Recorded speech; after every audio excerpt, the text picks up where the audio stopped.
Women have the power to transform this world. We can end crime and violence if we all agree to do one thing: share. Let's share our wisdom, share our time, share our talent, share our finances. But most of all, let's share our love. This is the female solution. Join me, Naima Latif, every morning, 7 a.m. to 9 a.m. Central Standard Time, as we bring you stimulating discussions about the issues affecting our lives. If you're listening online at www.blogtalkradio.com/the-female-solution, press the blue button that says follow and get our daily topics every morning directly to your email and your smartphone. Hi, I'm Naima Latif, executive producer of the Female Solution radio show. We invite you to call in 515-605-9325 and participate in this daily think tank as we examine the challenges we face and develop solutions that restore peace and harmony. We are global transformers, changing the world from the way it is to the way it should be. We are one. Wherever we live on this earth, we are one human family. On behalf of our team of radio hosts, I'd like to extend a greeting to all the members of our family, whenever and wherever you may be listening around the world. To our family in China, Ni Hao; in India, Namaste; in Japan, Konnichiwa; in Korea, Annyeonghaseyo; in Russia, Здравствуйте; in Germany, Guten Tag; in Poland, Dzień dobry; in France, Bonjour; in Spain, Hola; in Italy, Ciao; in Egypt, Hassan Wasalan; in Ghana, Akwaba; in Nigeria, Peleo; in South Africa, Sawubona; in Senegal, Nangade; in Kenya, Jambo; in Israel, Shalom; in Pakistan, Afghanistan, and Saudi Arabia, Assalamu alaikum. Greetings, and may peace be upon you all.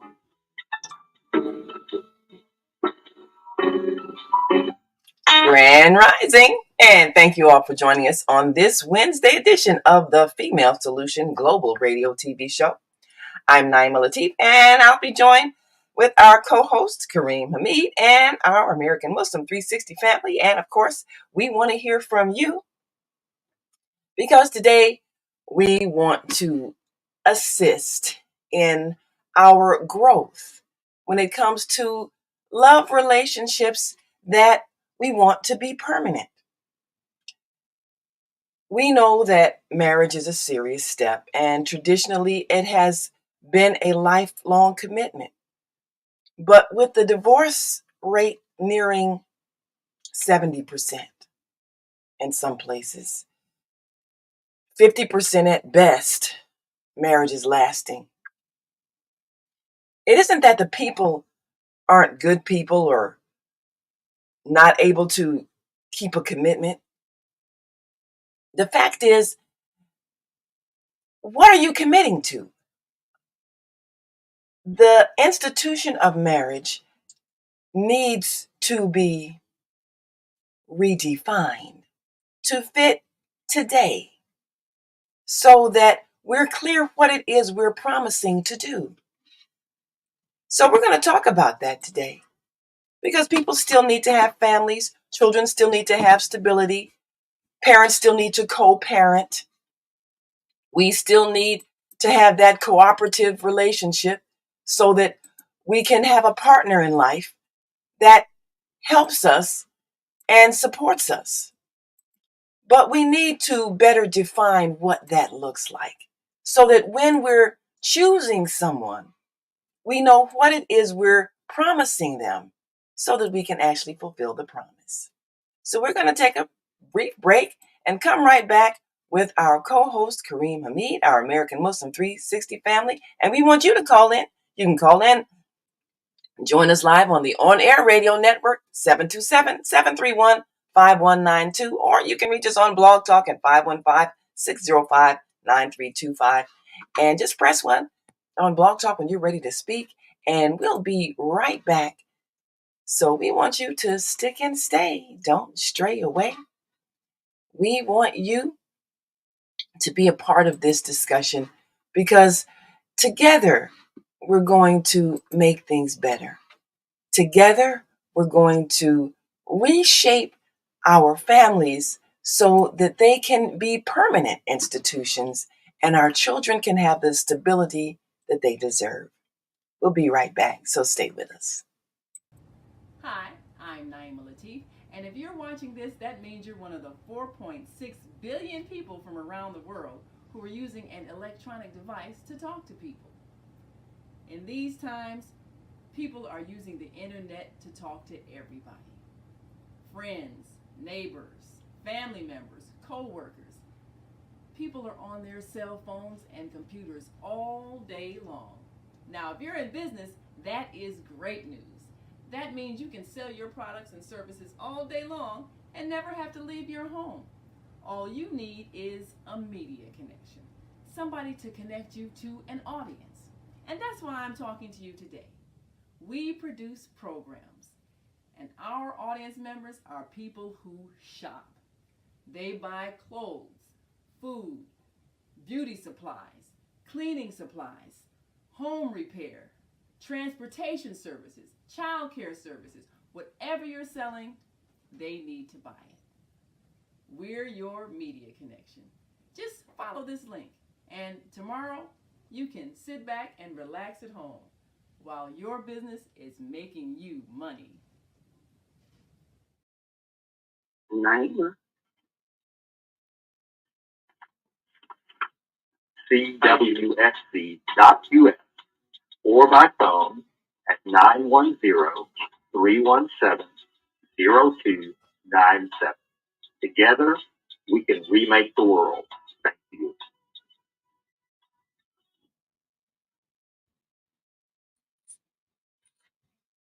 Assalamu alaikum, Naima. Wa alaikum salam. We are here. It's good to hear your voice this morning. Praise be to Allah. And we're so grateful to hear your voice as well because we've got a topic that we know people are willing to listen to and contribute to. And, this, we've already got some folks saying, Grand Rising, great topic, can't wait to hear what the men have to say. Well, here it is. And we know that this is an issue when we talk about marriage, and people are disappointed at what they get. They're disappointed because what they expected isn't what happened after the vows were said. So we're going to talk about that today. This month we've said we're going to focus on love and trying to correct those things that are at the foundation of our society if we could just get it right. So the fact of the matter is, a marriage is a contract. It's a contract, it's an agreement between two people. And when you say vows during the marriage ceremony, you're pretty much stating the contract. Now, of course, as anybody who's in business knows, when you have a contract, you're agreeing to some things. And if the agreement isn't specific enough, then often the contract doesn't get fulfilled because you didn't specify. And I've had that situation. I used to work with building contractors, and perhaps they were going to, say, do some roofing. And so they'd come back with a proposal that says fix roof. Well, okay, you got a hole in it. You got, some leakage that came through the ceiling. You've got some shingles that need to be replaced. But the contract didn't say that. So if the roofer came back and, didn't fix the hole in the ceiling, didn't patch it up, along with replacing the shingles, didn't repair all of the wood, then the homeowner's angry saying, well, look, you didn't fulfill the contract. Well, maybe what the roofer did is just maybe replaced a few shingles, and that was what he decided. This is what I fixed the roof. That's what I said. So because he didn't specify, what fixing the roof actually meant, and both did not see in writing that they agreed what fixing the roof involved, then the homeowner is going to say, well, you didn't fulfill your contract, and the roofer is going to say, yes, I did. But the problem isn't their mutual intention. The problem is the contract was missing some key elements so that they could both agree on what it is that they're stating needs to be done. Both parties need to see in writing what it is that is being promised in order for them to know if the contract has been fulfilled. So today we want to look at the traditional marriage vows and how should they be reworded to fit today? How should it be spelled out rather than assumed what each person's going to do? Because right now everybody's feeling like there was a breach of contract, and that's why we've got a divorce rate of nearly 70% of all marriages that end because both parties are angry. Well, if they had spelled out what they expected in the beginning, then the marriages probably could have worked, or at least it would have been discovered that they weren't expecting the same thing. So we're going to take a look at the traditional marriage vows and determine if they really say what it is that you're planning to do and what that really means to both parties, and how we might actually reword these vows so that you say what it is you're promising to do, and it's understood what that means to the other party. And if what we have been saying in these vows if it's too vague, then it's not going to work. So now we want you all to call in, because we want to get suggestions, and we invite you all to call in on the on-air radio network 727-731-5192, or you can call us on Blog Talk 515-605-9891 for the American Muslim 360 channel, or 515-605-9325 for the Female Solution Blog Talk channel. And either way, we want to hear from you because we want to create something that can be helpful. And if it's not helpful, then it's not going to work. And now we've all heard them. I'm gonna read these through, and I'm gonna, of course, put them on the screen for people to see who are watching us on our Facebook and YouTube channel. But we know that traditional marriage vows typically include, you stand before the person if you're doing the traditional. I guess maybe the Muslim ceremony might be different, but it kind of includes these same sort of things as the Christian ceremony. It says you promise to have and to hold from this day forward, for better, for worse, for richer, for poorer, in sickness and in health, forsaking all others, to love and to cherish until death do us part. Now, some people say, well, that's clear. But, that's like one of those promises that sounds like fixed roof. Very vague. What it means to me might not be the same thing it means to you. So we want to go line by line and figure out how we can best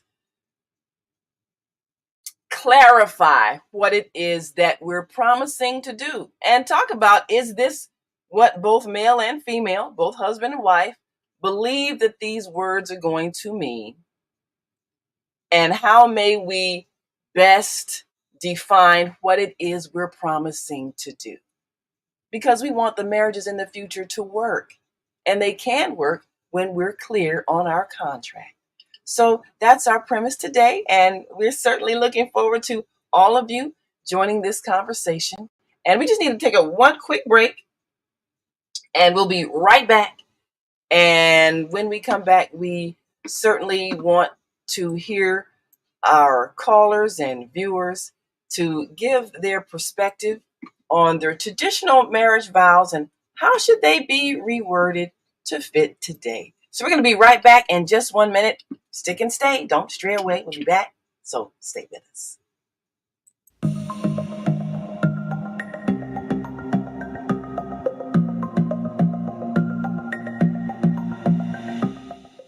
Hi, I'm Barbara.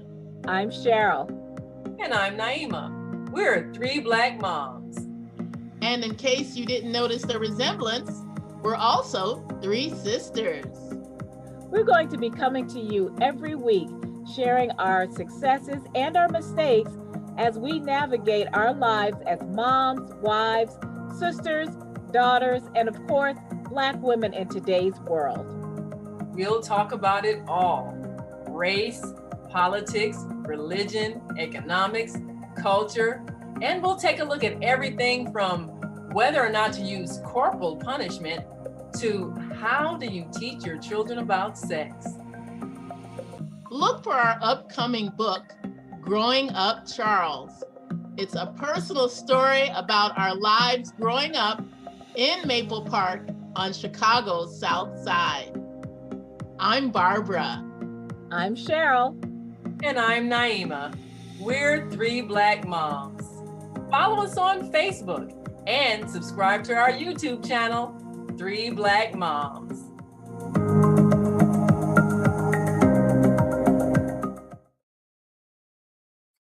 And we are back.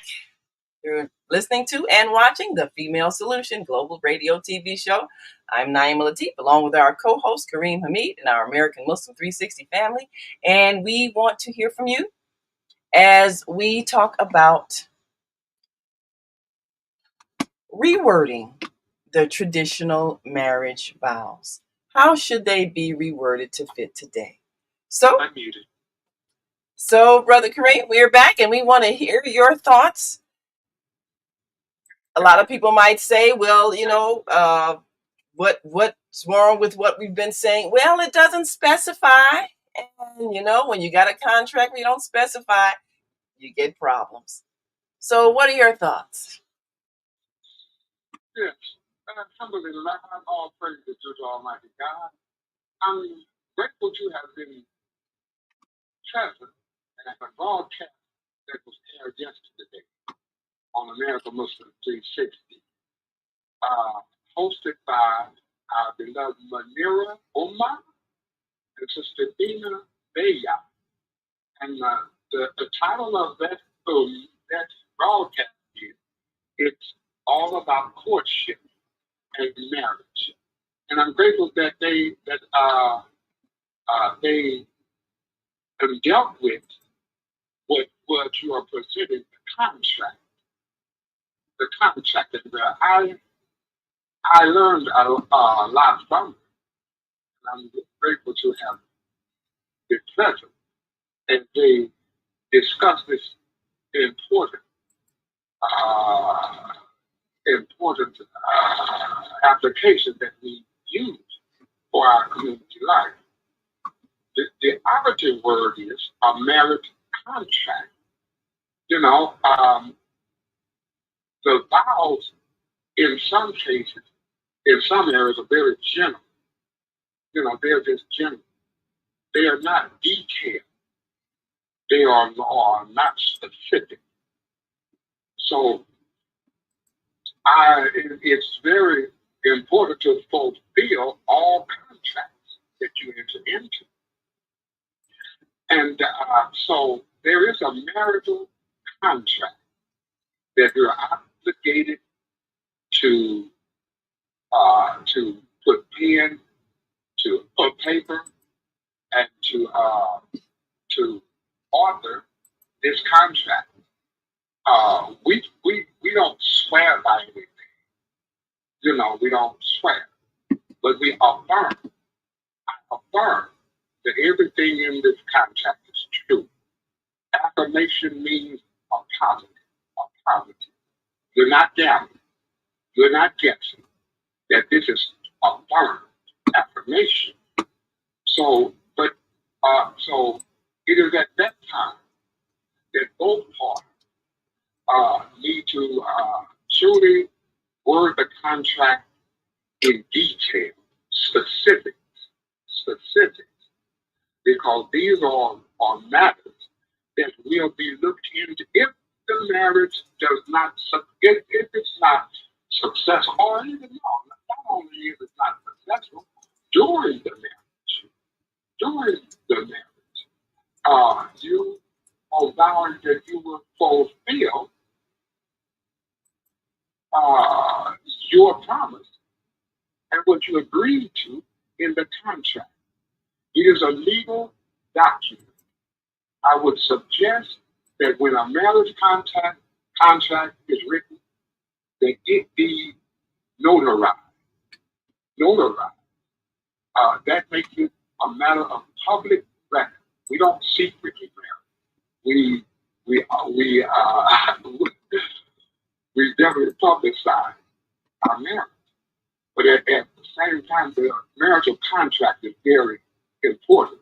It needs to be specific, not ambiguous, not just stuff that just said off the top of our head. There needs to be thought implemented for what will be placed in this contract. Almighty God says to us in the Quran, fulfill all agreements, fulfill all contracts that you enter into. Fulfill. So it has to be specific, and it is a legal document. You know, we get all up in our feelings, in our heart and emotions, all the birds are chirping and all this well. You know what I'm saying? But this goes deeper than that because you are tying yourself to another human being, another human being, another soul.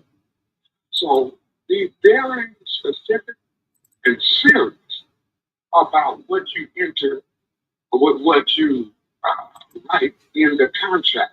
Also, there has to be witnesses present that witness the writing and the signing of the contract. They are to witness the vow and the signing of the contract. It must be witnessed. And also, I would suggest that the witnesses sign, they place their name on the contract as witnesses to this transaction that's being implemented. This is it's not a plaything. Uh, you know, Allah. I just read this morning in the Quran. Allah will not hold you accountable for frivolous vows. You know how we say something that's off the top of our head or something that just we just say something. But this requires conscious, intelligent thought of what you are agreeing to. It's not just a frivolous vow. This is very serious. So there's much thought need to be given to that, and the capability, the ability to fulfill the articles in the contract. And the contract is not just for males to say, I will do this, I will do that. No. The onus is seems like it's always placed on the male. No, this is a contract between two people, the female and the male. She has her input as to what she intends, what she will carry out in the life of this marriage and this contract. The male likewise has to be very specific, and that he will carry out what is agreed to in the marital contract. So I think that, because, and let me say this, people change.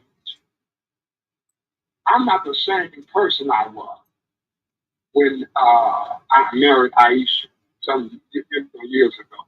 We evolve, we grow, we grow, situations change, circumstances change.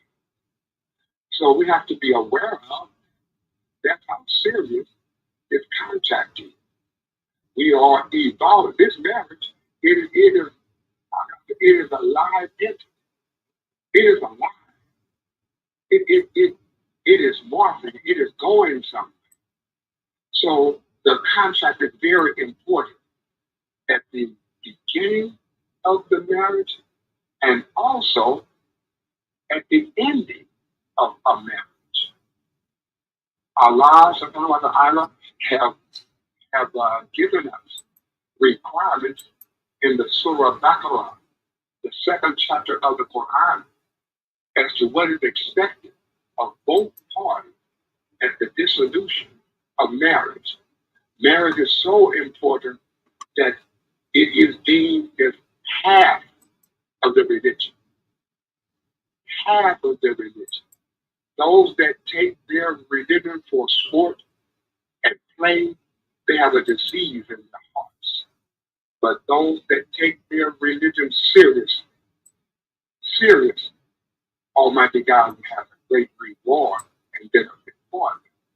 So I'm stressing the importance of the marriage contract. The vows that are usually said, matter of fact, some people are actually writing their own vow, and I find nothing wrong with that. But the tradition vow is not truly; those were not written for the joining of male and female of marriage. Those vows were co-opted and placed in the marriage circle. The vows as read is a declaration of faith and your connection to your faith and to Almighty God. And to Almighty God. Until death do us part. Sometimes that's not possible. Sometimes things change. People change. Circumstances change. Sometimes there are irreconcilable differences, and you agree to part in friendship that we've just reached an impact. So what one places in the contract, there isn't a standard contract. It is based upon every individual and what and their expectations and their duty in fulfilling the marriage contract. On separation, we are to provide maintenance to our wife for a certain period of time, so that she is not left destitute or hanging. Allah prohibits that. There's a period of time that the husband provides maintenance for his ex-wife. So these are very, especially when there are children involved. This is very serious. The marital contract is very serious, and it requires conscious, serious thought. Don't say that you're going to do a certain thing and you know that's not. You know what I'm saying? You all up in the air, all up in your feelings, the birds are chirping and all that. Settle down. Give this contract serious thought and fulfill the articles in the contract. If circumstances change, contracts can be amended. But the initial contract is very important, and do your utmost to fulfill the articles in the contract. Don't make promises that you know you can't keep. They should be reasonable. They should be within your capability to meet what you are bound to do for your spouse, for your children. Very important. Stop right there, my sister. Thank you. Now, this is so important. We have to follow the guidance God is inscribed a marital contract, and we should not neglect to do that. And we should strive hard to keep our private word. Our private word. Allah said, the unbeliever is he or she who make promises and then break their promise. Don't hold to what they have affirmed, which is very serious. This is half of our life. Half of our life. Deed is a way of life. Half of your life. Don't wait. I'll stop right there. Well, you've made some points that should be considered before a person marries. However, I'd like to ask, how many of us, other than the ceremony and the ring and the party and afterwards, how many of us actually have a written contract on file with our spouses that actually spells out these promises and expectations? How many actually wrote a contract? Even though we're advised to do this, of course, in the religion of Islam, you're supposed to have a marital contract. We tend to think that only super wealthy people need a prenuptial agreement to specify, should this marriage end, this property belongs to you, that property belongs to me, so that there's no argument over assets. So those people will have it in writing. What is the expectation and what is the procedure for dissolution if the relationship ends? But everybody needs to have that. Everybody needs to have that same prenuptial agreement, which is the marriage contract. And when you don't have that, once again, you've got expectations and both parties having a different view of what that means. So we're going to take a break. And when we come back, I want to go, we've got an article up on the screen with the traditional marriage vows. And, we're going to point out some of these things that might have been assumptions that didn't quite manifest because it didn't really spell out what that means in terms of a behavior. Again, the analogy, if my roofer gives me a contract that says fix roof, and I think it means you go inside, you patch the ceiling where it was flooded, and you replace the drywall, and you repaint it, and then you go and you replace the rotted wood, and then you replace the shingles. If I'm believing that that's what it means, and he's believing it means just replace the few shingles that were damaged, well, we don't agree on what fixed roof means. So we need to have some more words. So we're going to come right back after this brief break and talk about some words that contract needs to say. And as you say, of course, it's not a one size fits all, but there are some specifics that we might want to suggest to people that they have in that written document that they should have before they have a ceremony, because there does need to be a specific agreement on what you are declaring you're going to do, what you are affirming is going to happen in this relationship. So we'll be right back. Stay with us. Hi, I'm Naima Latif, and if you're watching this, that means you're one of the 4.6 billion people from around the world who are using an electronic device to talk to people. In these times, people are using the internet to talk to everybody.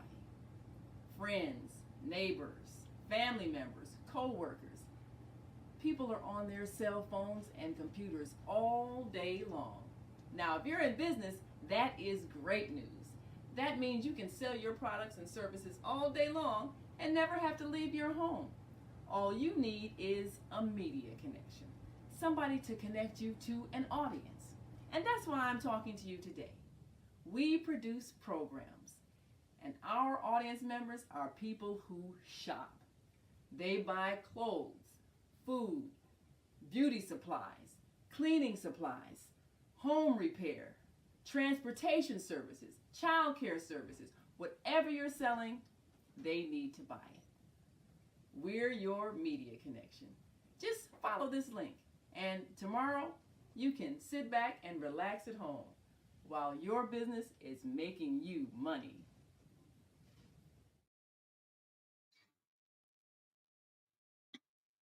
Okay, Kareem, we have one caller. All right. Have You you can, right. You can identify their number if you would, please, because you can see Okay. all of it. Okay, thank you. Okay. Right. And just one more thing, and then we'll come on back so that we can, in fact, get your comments. We've got a caller here on the switchboard, and we will be right back to take some calls. We have an opportunity to transform the whole global society in the next 50 years. 50 years from now, the earth will be populated by a new generation of adults, many of whom are yet unborn.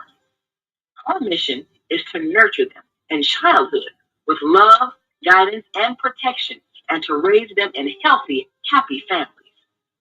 If we impart values of compassion, generosity, and respect for fellow human beings in the next generation of children, they will create a world where people can live together in peace.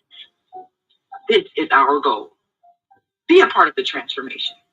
Get your copy of the book, The Female Solution. Go to www.naimalatif.com. That's www.naimalatif.com.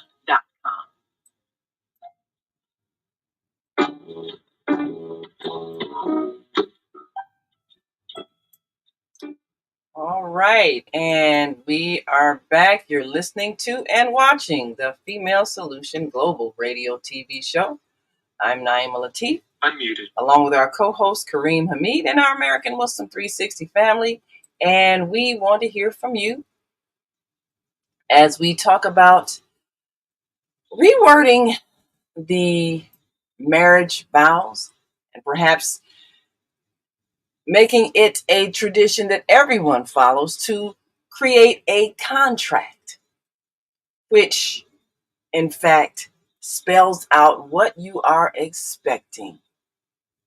Now, for those who've taken vows that say, for the husband's part, I take thee to be my wedded wife, to have and to hold from this day forward, for better, for worse, for richer, for poorer, in sickness and in health, to love and to cherish till death do us part.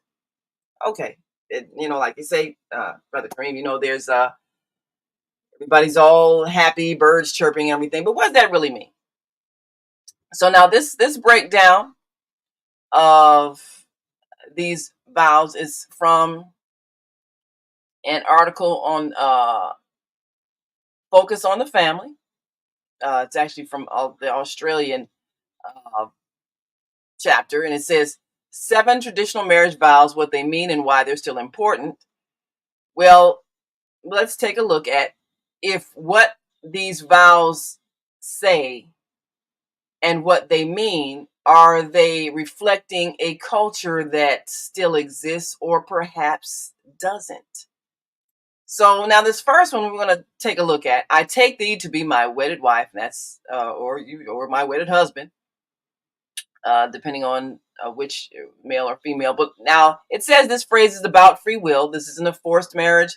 You've selected this person. This voluntary decision establishes personal responsibility for your choice, which means you've made a decision that you will marry this person and it's not forced. There are still cultures around the world where marriages are not of one's free will.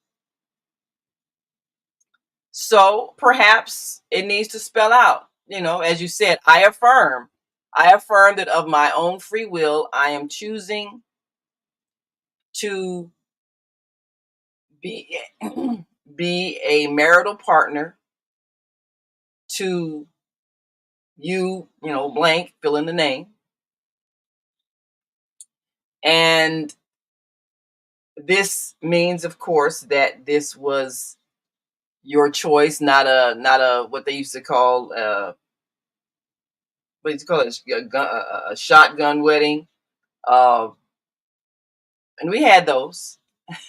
You get the woman pregnant, and then the father holds a gun to your head and says you marry her or die. Well, we've had those. We don't have those anymore. However, there was a time when people did marry out of uh, duress because either there was fear of public embarrassment because someone got pregnant outside of marriage, or someone got married out of financial desperation and needing someone to take care of them. So I would say that, as you said, that first sentence needs, in the contract and in the vows, needs to affirm that this is a choice that you've made of your own free will.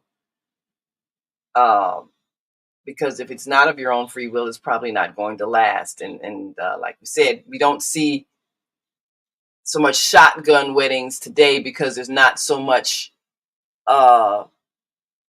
fear of public condemnation over an out of wedlock pregnancy. But there are still some marriages that take place, and it's not the free will of one of the parties involved. It may be out of fear of economic destitution or some other reason other than love and free will.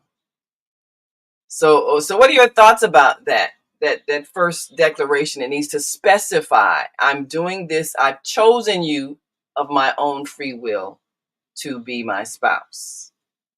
Because one of the things that is important. That is important to say that I'm of sound mind. I've given this a lot of thought, and I came to a conclusion that I want to provide safety and security and maintenance for my prospective bride. I don't want anyone else.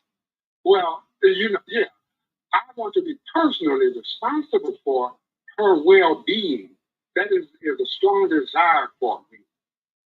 I want to safeguard her,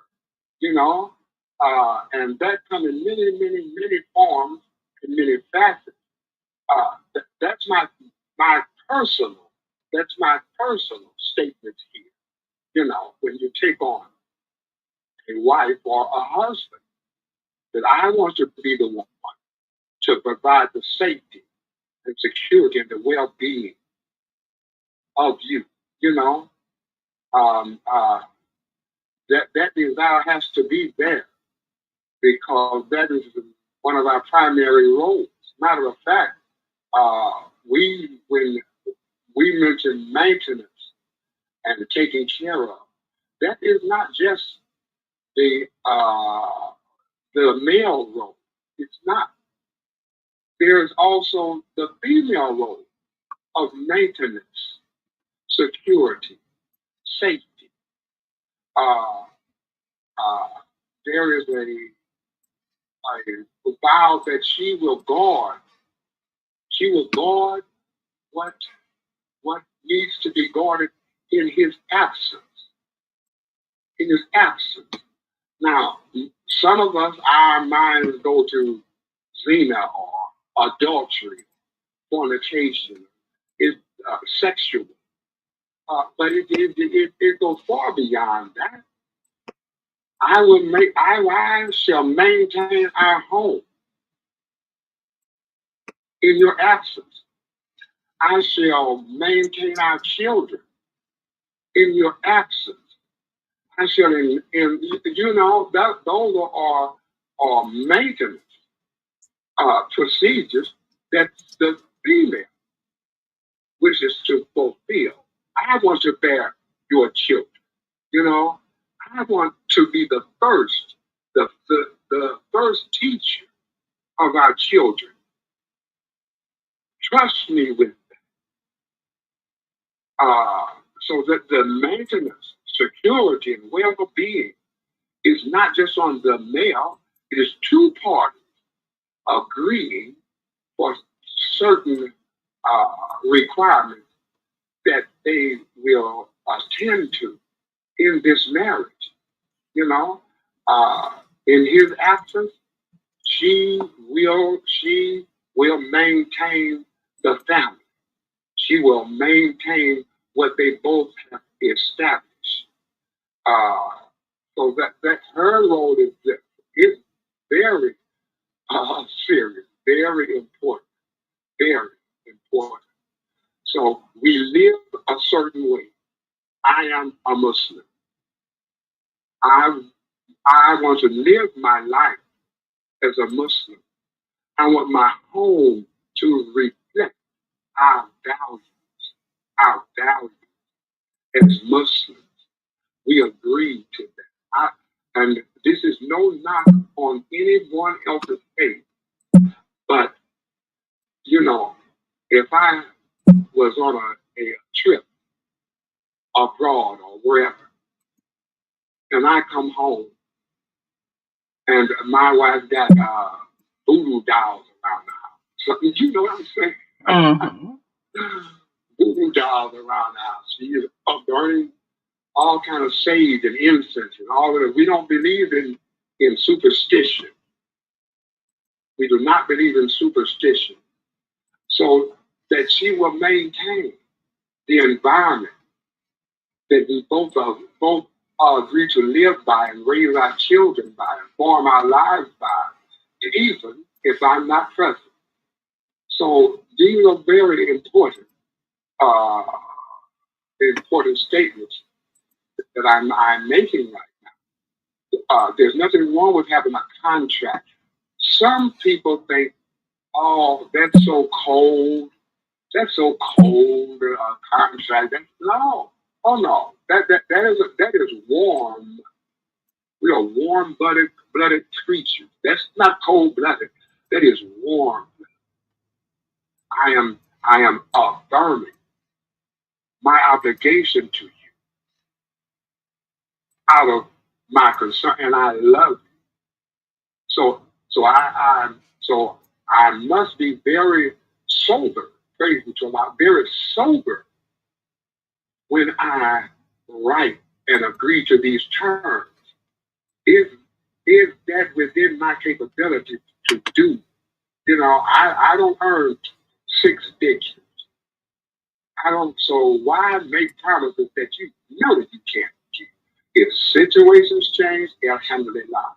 But as we stand here right now, these are the things that I agree to provide for you and to live by.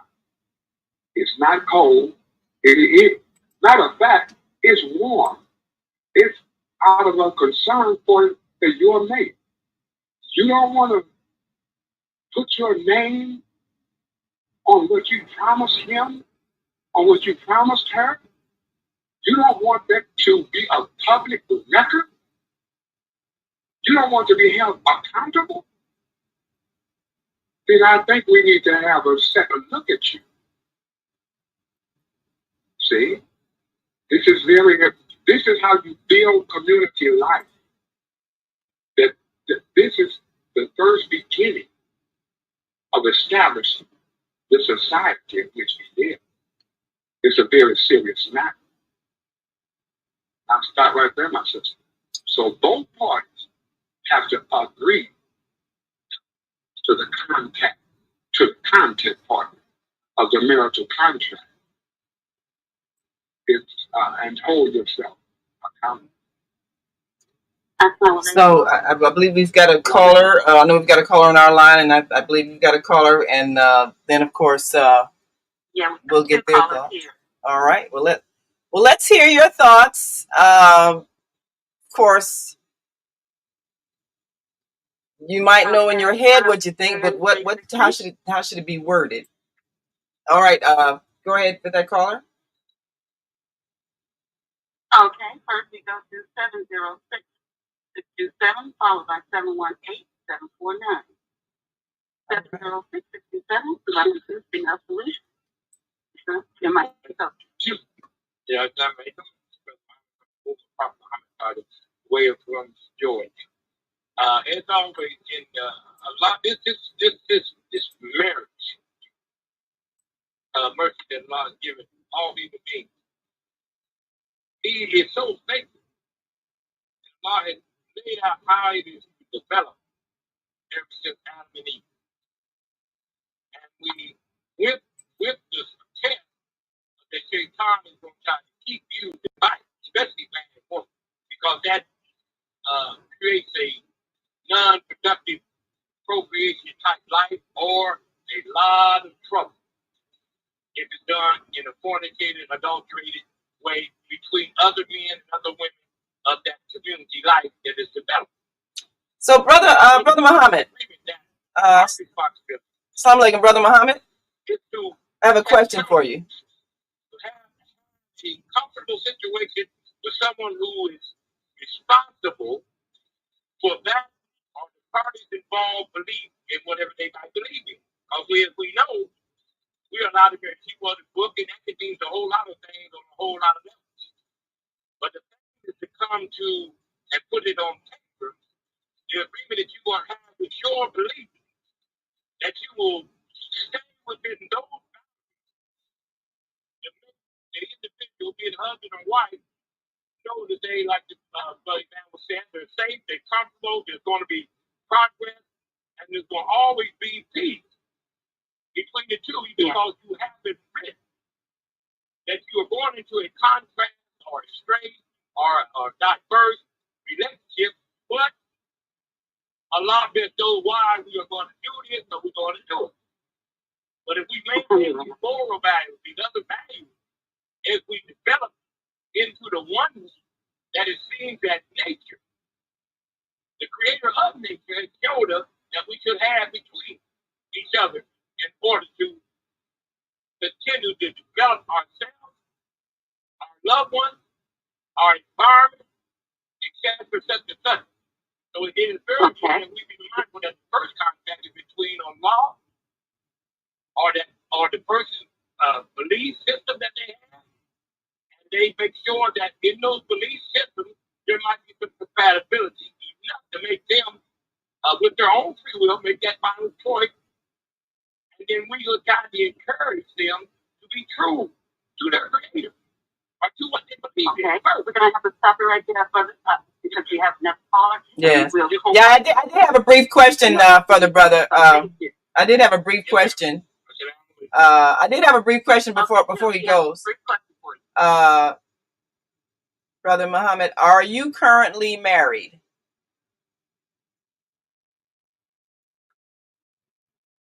For 44 years. Okay. Did you all have a written agreement prior to your marriage that spelled out things? Yeah, because at that time, our community, whoever married you, whatever he married, he had a responsibility.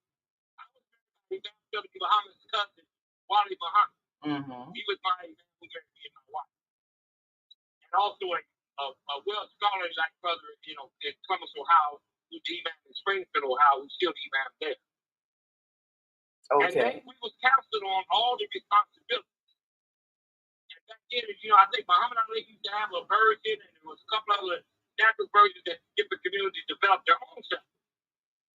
For the state, so at that time, we weren't in accord with as much as we should have been now with the state authority over it, because the law said the most important thing here is that do not do anything that will conflict with not only what he says, but any other say against you living your life. Don't have that authority, but we don't do that as much as we should do now.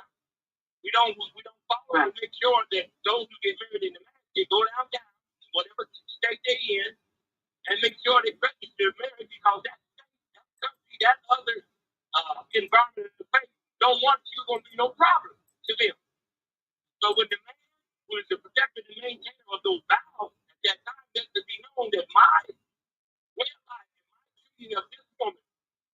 will not be a burden to the society. She will, and he or she said the same thing, and I will make sure that our relationship, our union will not be a burden on your Christian society or your Hindu society. We will take care of ourselves according, and then that state, if it's a different state or country, will acknowledge that they are safe from your marriage. Okay. It's not going to be a burden to them. All right. Well, we appreciate your And those things that we need to get back to again, to be put back on paper and have available in our community. Well, thank you, brother. We appreciate your spelling that out. Before we take the next caller, there's a thought I want to throw out there, because sometimes people do say, why do we need to have a marriage that is verified by the state? Why can't we just agree to be wedded? And one of the things that agreement with the state is, it's basically designating who's going to be responsible for your remains once you depart. And there's specifics about a spouse that are not made clear if there is no document with the state. So now the question that I have, and maybe the next callers can answer this, in this document here that we have up on screen, it says about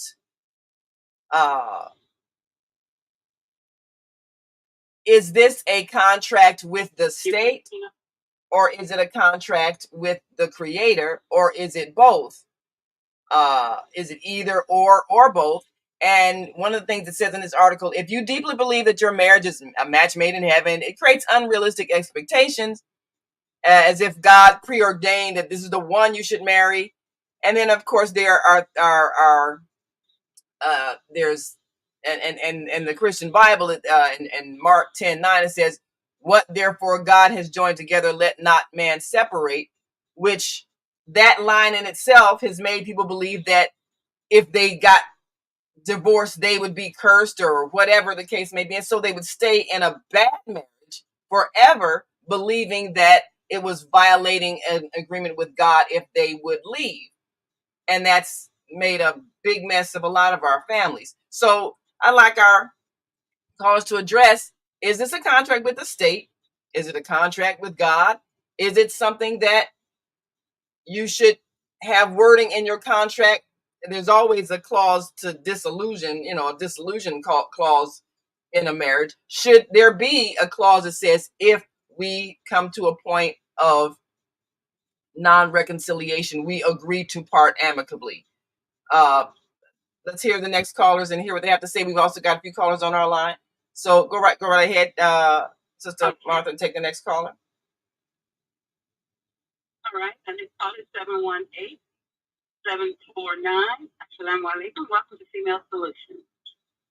William Kareem, calling from New York City. Good to be with you all. Interesting topic. Well, it comes to mind with Kareem. The last question that the sister asked, and I'll give you an example from my own life.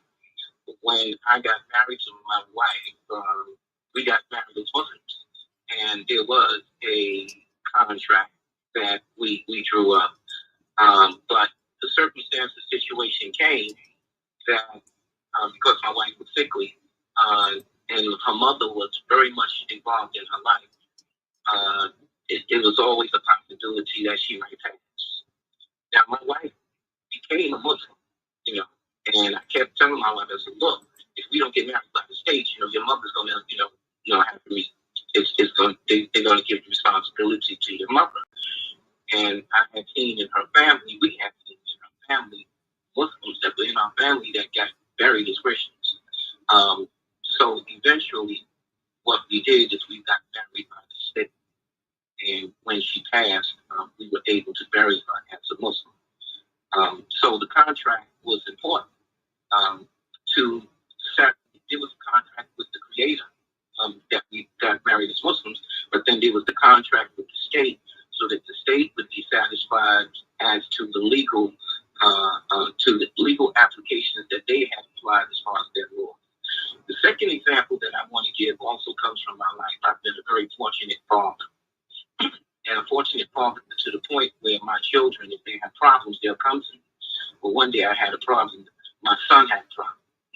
allergies. And, he came to me and he said, Dad, I got a problem. I said, what is that? He said, I got this girl pregnant. He said, and, like she can't tell her, she told her mother, but she can't tell her father. And so he said, what should I do? I said, well, man, you need to go and tell the father. You need to go and step up and tell the father that, you are the one that made his daughter pregnant. And he says, do you want to marry? Yeah, I'll marry. I said, okay. So he did that. He stood up. He went to his father and he said, I got your daughter pregnant, but, like I'm willing to marry her. And they were very satisfied with it. They were satisfied to the point where they spent $25,000 on the wedding. Terrible. So now this is a woman who's a Christian. And I was the Muslim. So I represented the Muslim part in the ceremony. And, and being married, you have to ask 3 times, are you sure you want to get married? So I asked, the first time I said, it looks like, this is going to be are you sure you want to get married? Yeah, both of us said, yeah, sure. So, look, the second was, look, this is going to be a long journey. You got a child that's entering into this here. They wanted to see you all together. You took the vows for Richard for us. Are you sure you want to get married? Yeah. We want to get married. Now, this is number 3. I said, these people have spent $25,000 on it.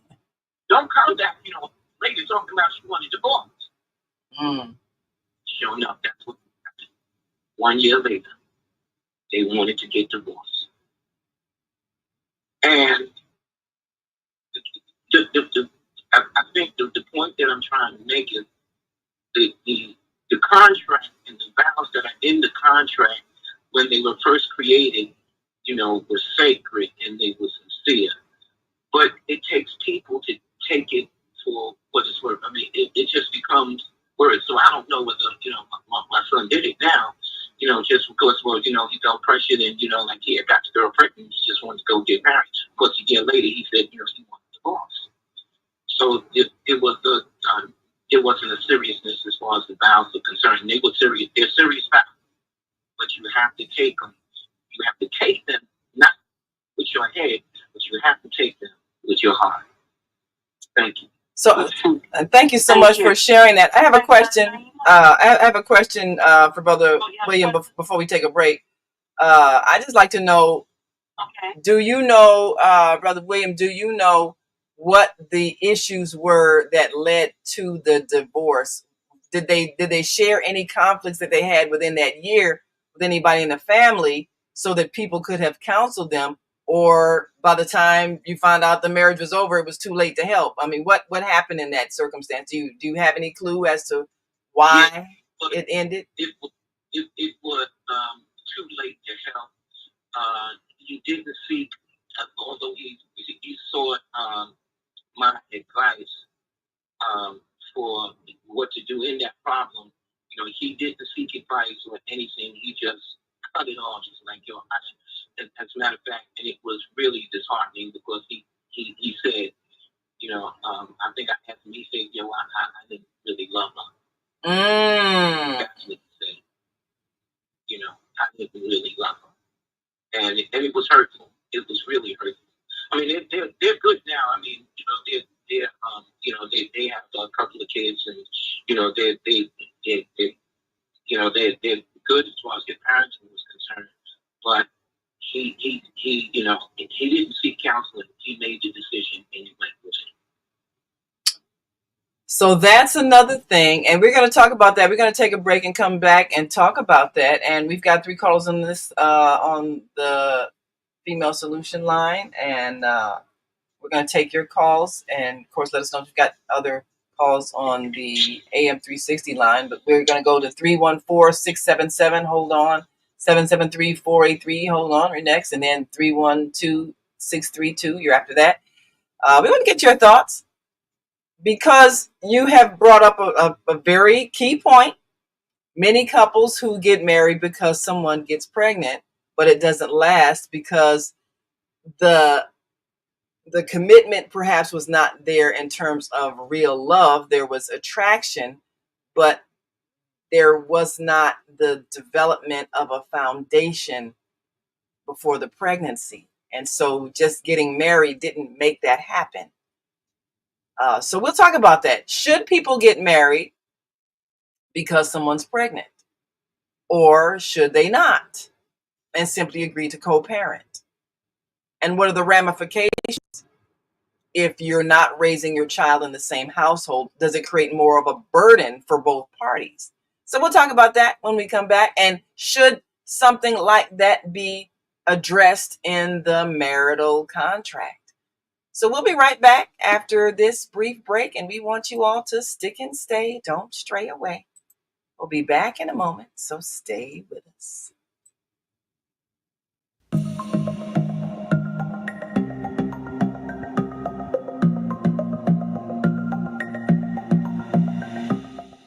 Hi, I'm Barbara. I'm Cheryl. And I'm Naima. We're three Black moms. And in case you didn't notice the resemblance, we're also three sisters. We're going to be coming to you every week, sharing our successes and our mistakes as we navigate our lives as moms, wives, sisters, daughters, and of course, Black women in today's world. We'll talk about it all: race, politics, religion, economics, culture, and we'll take a look at everything from whether or not to use corporal punishment to how do you teach your children about sex. Look for our upcoming book, Growing Up, Charles. It's a personal story about our lives growing up in Maple Park on Chicago's South Side. I'm Barbara. I'm Cheryl. And I'm Naima. We're three Black moms. Follow us on Facebook and subscribe to our YouTube channel, Three Black Moms.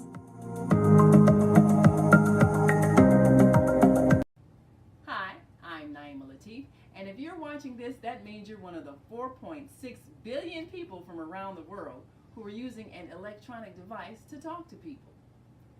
In these times, people are using the internet to talk to everybody. Friends, neighbors, family members, co-workers. People are on their cell phones and computers all day long. Now, if you're in business, that is great news. That means you can sell your products and services all day long and never have to leave your home. All you need is a media connection, somebody to connect you to an audience.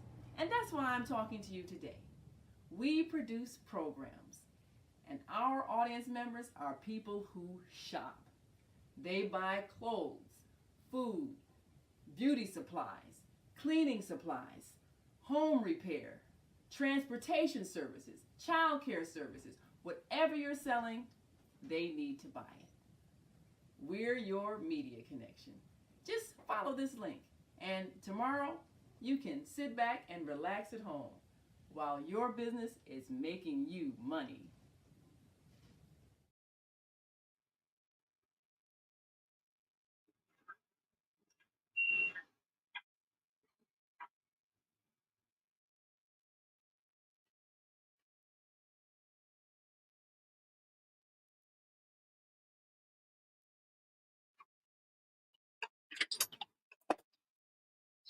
And let's take one more break. We will be right back.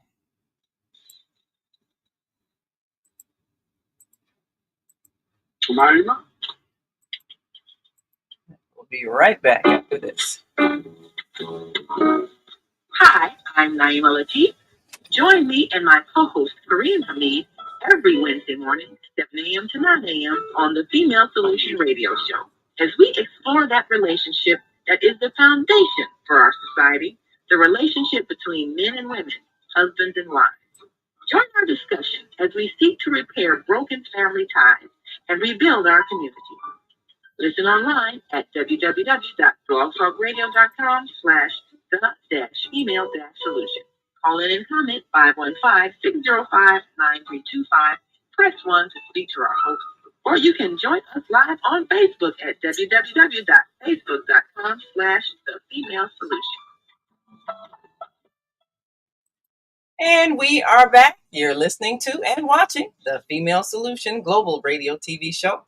I'm Naima Latif, and are you able to hear me okay? Yep. All right, great. All righty, yes. So our last caller brought up an issue which is very common and has been the cause perhaps for a lot of divorces. The fact that people got married because there was a pregnancy, and the belief is, well, the honorable thing to do is to marry the person that you got pregnant, and as they say, you can't you can't undo the situation. If the baby is here, it's here. So what do you do after that? Even the whole abortion issue, a lot of that came about because people were figuring out what to do because there was a pregnancy, and perhaps a marriage was not going to happen. And so the thought was, well, you shouldn't be having a child if you don't have a husband. So this whole, sex thing, it's a big thing because it affects more than one life. But the question is, should you marry because someone is pregnant? And if that is the case, should there be some specifics in the marriage vows that says, I am agreeing to be your spouse so that we can co-parent our child, and we agree to stay together until this child has reached the age of, whatever you think is an age that is necessary, perhaps till the age of 18 or whatever. Are we going to make this commitment to raise this child together in the same household? And this is the contract until this child has reached the age of maturity, which is 18. Are we going to put that in the contract? Should we try to do that? Or is 18 years too long to commit to somebody that you may not love, but you had desires for and had a sexual union, and a pregnancy came about, and so you want to, at least for the sake of the child, get married? Is 18 years too long? 5 years? 12 years? What's an amount of time to agree to be someone's spouse because there's a pregnancy? What are your thoughts on that? So I'll open a mic and get your comments. Area code 314677. Introduce yourself to our listening and viewing audience and give us your thoughts about the traditional marriage vows, and how do we need to reword it? How do we need to make it a contract? From the male on the female. So where's the demands from the female on the male? I like to hear what the females have to say. Another point. Marriage is a contract that's recognized by the state that you're in. Right. It has nothing to do with your family traditions and so forth. You made a contract, state of Missouri, and if some problems arise, this is where it's going to be addressed. As far as the pregnancy is concerned, whatever happened to no sex until marriage? Whatever happened to doing background checks on either family, especially the male, to see who in the heck your daughter is married into? Because many times often she come back home dragging kids and trash bags full of clothes. You see that quite often. Before you marry my daughter, you sign some prenups. You ain't gonna come here all ragged and tattered, and all of a sudden a month later you decide to marry and want to walk off with money. No, that don't work out. Whatever happened with the father telling the male that don't do nothing to my daughter you don't want me doing to you. Invite him over to the house, have 3 chairs. A chair for you, the father, and a drink. A chair for the young man and a drink. And a chair for old 12 gauge sitting over there on the other side of the room. That's a good meeting. And another point, the last thing. This is a Christian traditional country. So when people come in with other ideas or come up with ideas, you're a very astute minority. Remember the Hebrew Israelites in St. Louis had 2 and 3 wives and so forth. Now you can't find any of them. I mean, that's just the way it is. So those questions, I don't hear the females posing questions out there for the behavior of the male. See it the other way around. Well, And also the last questions I put out there. No sex until marriage. Let me hear you say, comment on that, Naima. well, I thank you so much, Pianki, for your comments because they need to be examined and addressed. One of the uh, motivations for me writing the book, The Female Solution, was to help women understand their responsibilities as females and as the carriers of the next generation, how the decisions that they make are literally affecting the world. And I'll hold it up in a moment. But, on the cover of the book is a pregnant woman, and in her stomach is a fetus that looks like the world. So that decision of who you are sexually intimate with, it shapes the future. But if a woman is not understanding that on the deepest spiritual level, then she's going to make choices based on emotion or a need for love and affirmation of her desirability, or just hormones that, your body says it's time for you to reproduce.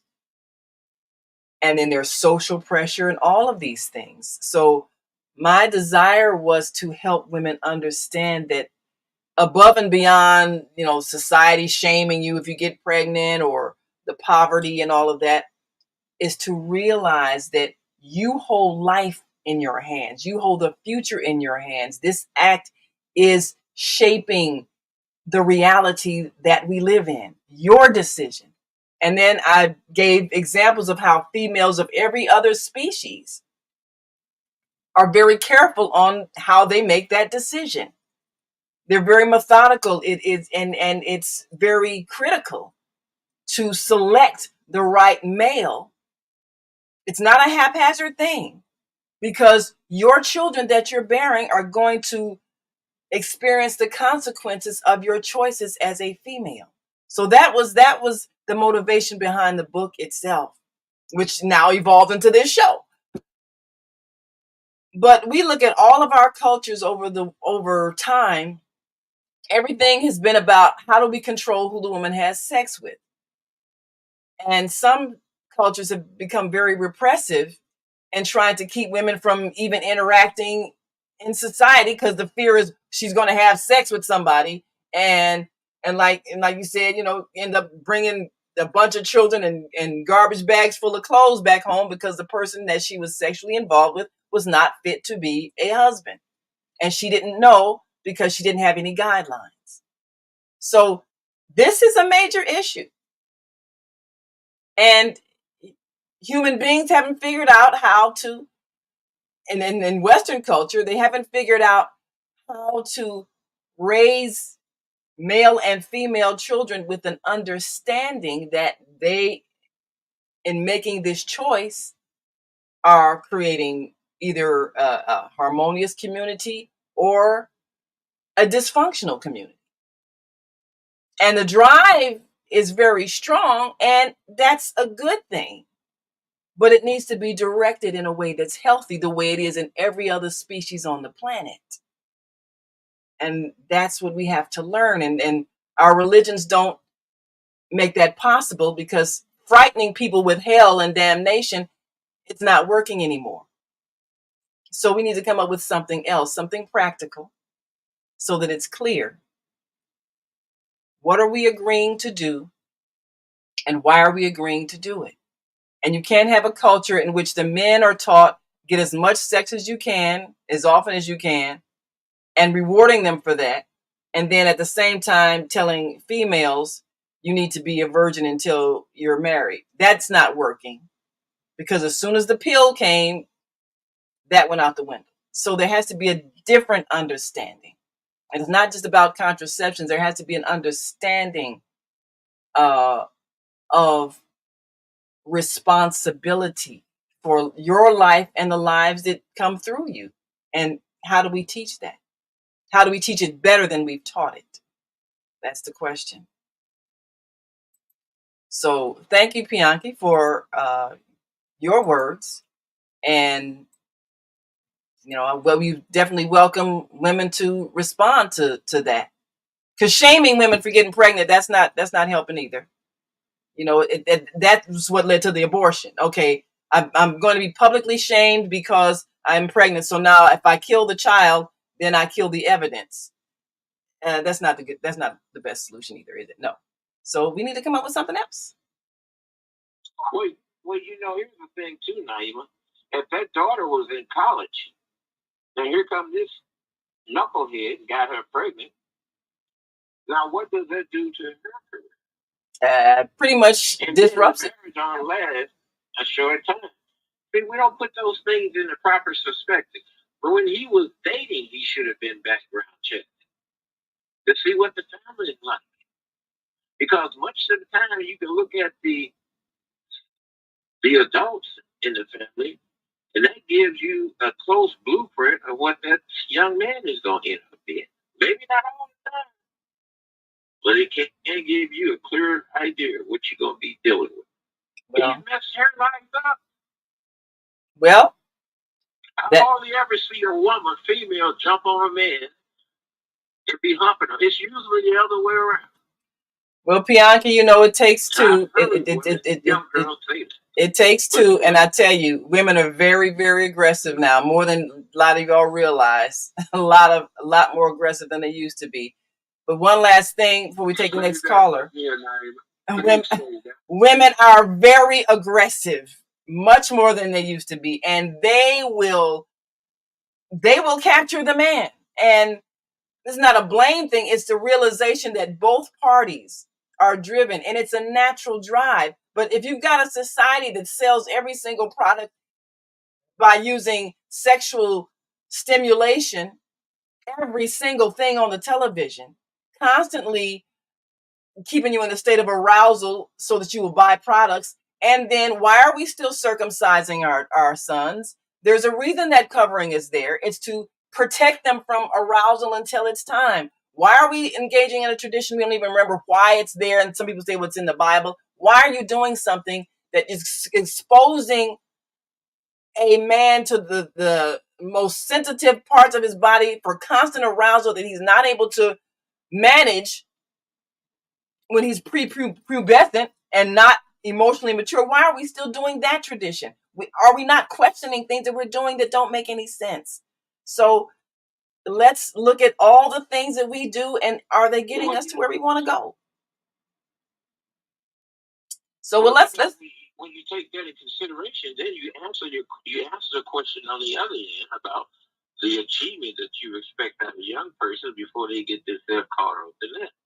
It's carrying their educational career as far as they can, because once you start taking on these responsibilities, these liability, everything began to stop. I usually don't like to talk about my siblings, but my last sibling went abroad to look for a girlfriend because he had been warned about the very thing that you just got through mentioning that goes on here in the United States, especially in a particular ethnic group setting. You're absolutely right. There's a lot of dysfunction.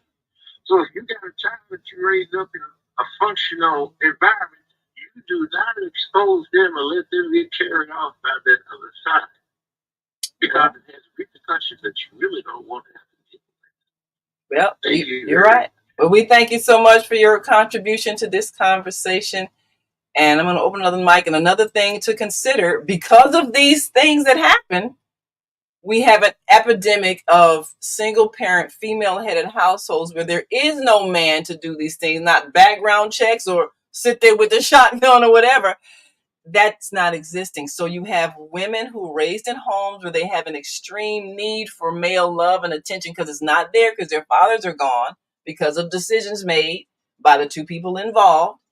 And so now women are vulnerable to making bad choices that end up with a pregnancy and a male father who is not emotionally equipped to be a husband, nor has a desire to marry her because the relationship was not developed into what could have been a lifelong union or even a few years union.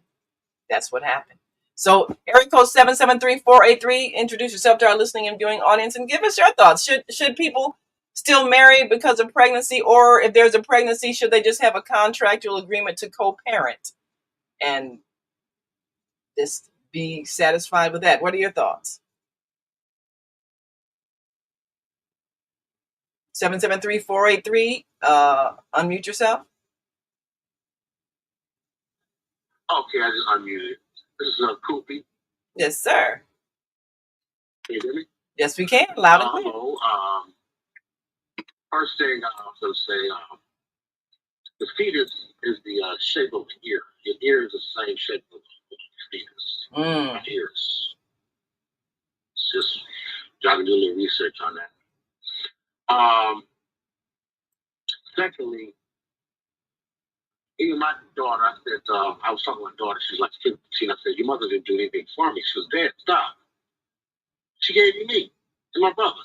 What you want? What you talking about? Okay? Mm-hmm. So there's nothing bad about having a child. That's the first law of humanity, is to procreate. That's probably the best thing for that woman to do, to have a child. Now, we need to teach our children the birds and bees, and maybe they should have used protection. Maybe that son in college didn't get information from his father to say, hey, if you do lay down with a woman, don't, these are the do's and don'ts. But at the end of the day, if pregnancy does come, because if you lay down with a woman 10 times, how many times you gonna get pregnant, right?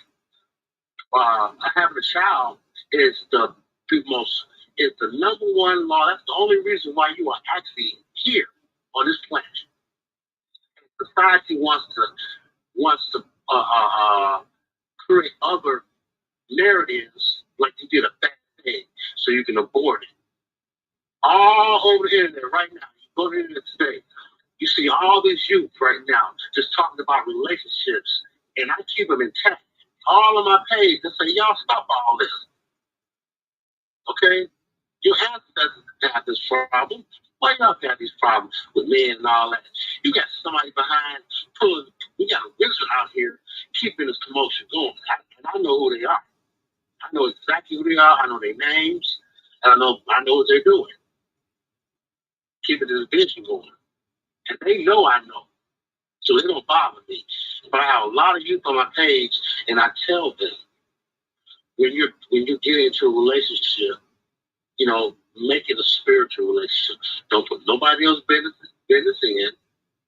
Get some counseling if you need, But at the end of the day, that's not a bad thing if you don't end up getting married, you have a child, you didn't commit a sin, you're not wrong with God, it just did not work out. But you need to think about that child and make sure that child has two parents in that situation. And that's where the issue is.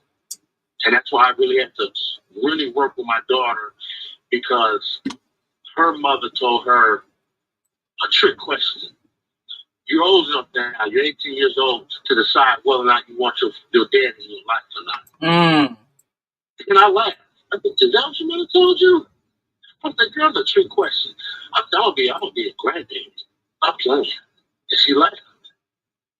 I said, I'm here forever for you. Don't ever try to get somebody to take you out. I said, how many of your friends got fathers? You got a whole bunch of friends. You do here. You got 20, 30 friends. How many of them got fathers? He said, none of them, Daddy. It's okay.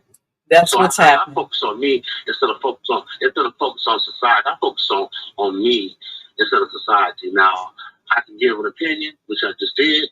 Hope that helps. But there's nothing wrong when a woman or a man have a baby. That's a blessing from the Creator.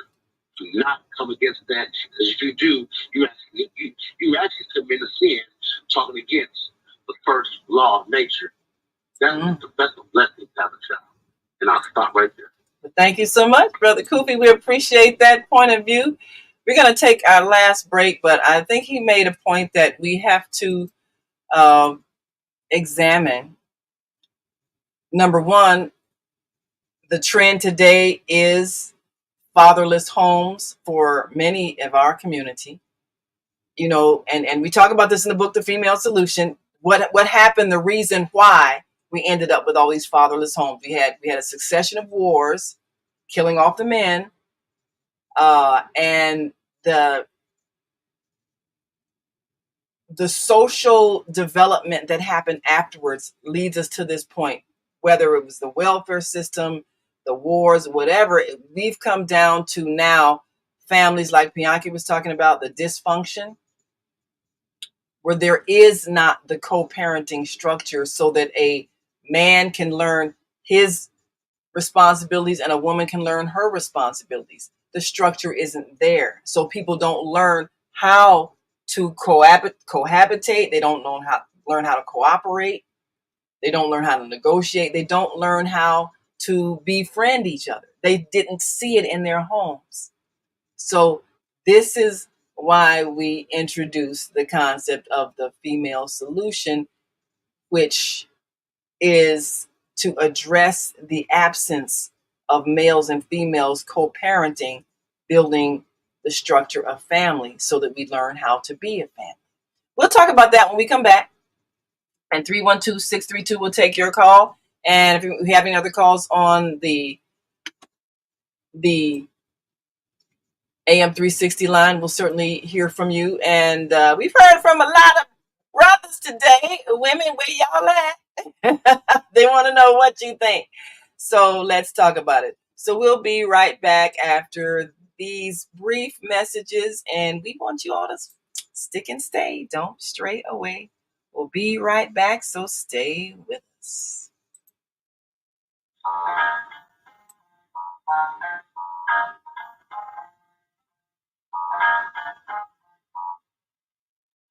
Have you ever dreamed of going to exotic places, meeting fascinating people, enjoying uplifting music, and spending nights in a luxurious hotel?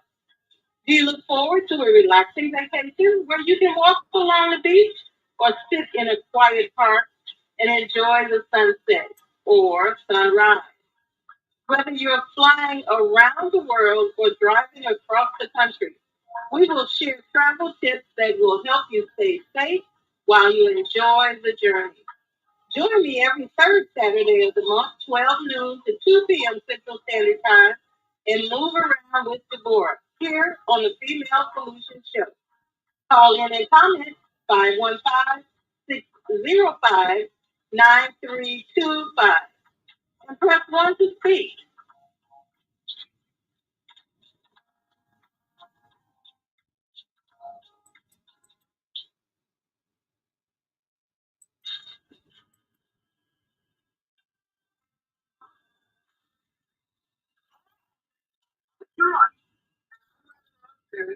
Join us every second Saturday at lunch, 12 noon to 2 p.m. Central Time.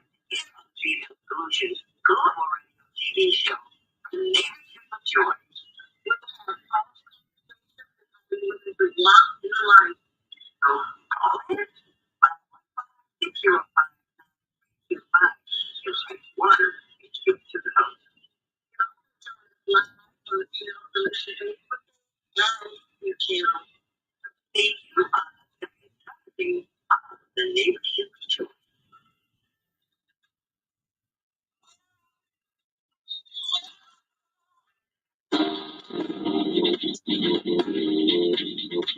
Is Monday morning a struggle to get out of bed into the swing of things? Well, don't worry, you are not alone. Join us for thought-provoking, stimulating, and mindful conversations on higher learning with Zelda Speaks for your Monday morning mindfulness session on Blog Talk Radio, The Female Solution. Monday, 7:30 until 9 a.m. Be sure to send your ideas, thoughts, comments, and suggestions. Also, if you'd like to be a guest on the show, visit ZeldaSpeaks.com and send us your info. We'd love to have you. Experience mindfulness moments with the mindfulness stress relief coach, Zelda Speaks. And thanks for sharing the mindfulness moment tip of the day. Stay on purpose, stay empowered, and stay tuned to your next session of mindfulness on Higher Learning with Zelda Speaks. Make it a mindful day. And thanks for listening. Hi, this is John Alexander. And I'm Naima Latif. Meet people like you who are making a positive difference in the world. Big difference. Watch us every day on The Media Connection at www.youtube.com/The Media Connection TV. YouTube it. We'll see you soon. And we are back. You are listening to and watching the Female Solution Global Radio TV show. And I'm Naima Latif, along with our co-host Kareem Hamid and our American Muslim 360 family. And we appreciate all of you all who are adding to this conversation as we talk about the traditional marriage vows. Do we need to have a contract that is more specific so that it's clear what we're promising to? And perhaps what we need to have is a contract that has a specific renewal date. We've talked about that. You know, can you agree to stay together for 5 years? If you've got a child, you want to at least work it out and stay together and co-parent in the same household until that child at least gets to school. 5 years. Can you agree to that? Maybe you can say, okay, let's see if we can get this child to the age of 12 prior to puberty, or maybe 18. Can we agree to that if there's a child involved, to at least co-parent in the same household, work it out so we can do that? Are we willing to try? So let's talk about that. And we want to hear from you all.